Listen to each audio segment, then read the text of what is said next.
Hello everyone, let's take a look at our next problem. Let u and v be integers, satisfying 0 is less than v is less than u. Let a be equal to u comma v, and let b be the reflection of a across the line y is equal to x. Let c be the reflection of b across the y-axis, and let d be the reflection of c across the x-axis, and let e be the reflection of d across the y-axis. Okay, the area of pentagon ABCDE is 451. Find u plus v. Oh my goodness. Okay, so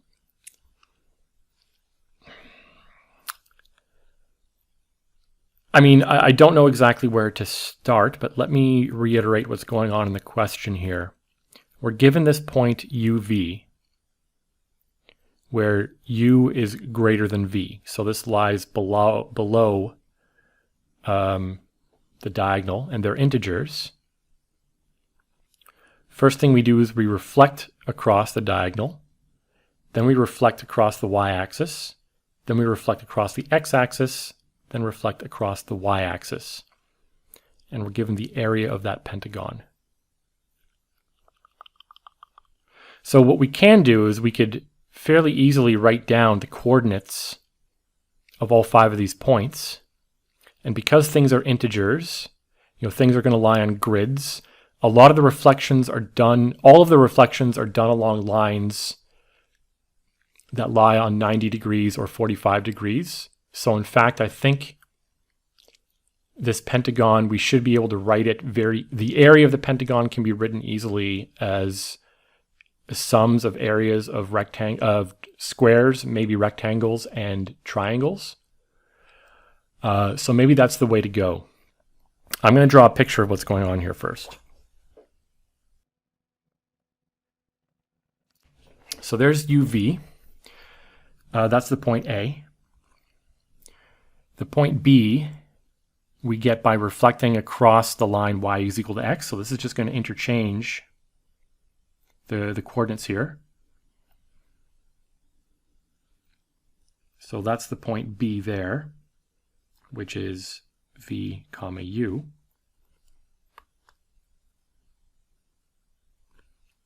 The point C is a reflection of B along the y-axis. So there's C. This is negative v comma u. The point D is a reflection across the x-axis. So this is going to give us negative v comma negative u. And the point E is again a reflection across the y-axis. So E is v comma negative u. And there you can see our pentagon. And now that I connect these lines, you can also probably see that we should be able to write the area of this quite easily in terms of areas of triangles and rectangles. Okay, so the area,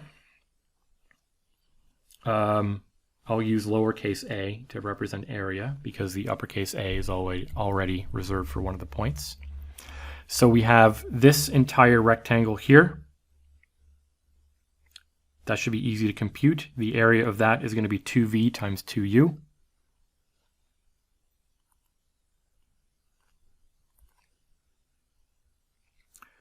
Then I want to break this up into 2 triangles.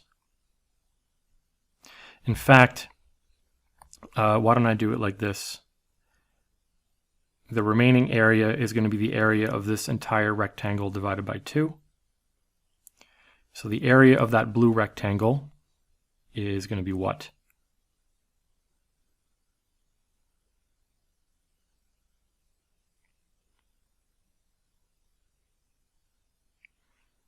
So the width is going to be u minus v, right?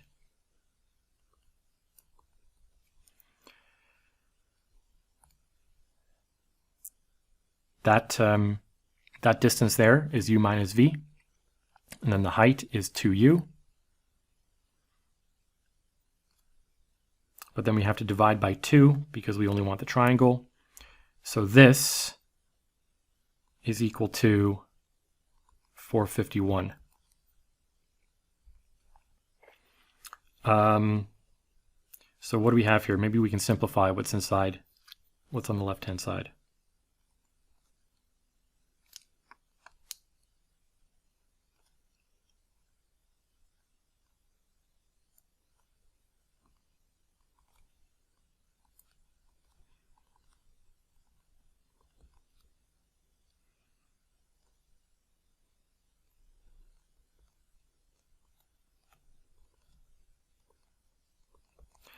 And I suppose maybe we should look at the factors of 451.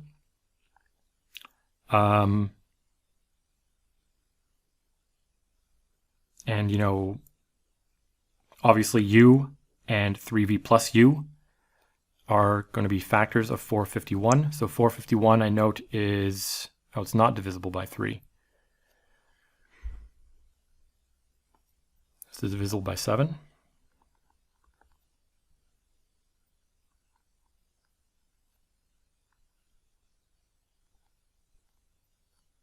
Nope. It's divisible by 11 though, isn't it? Right?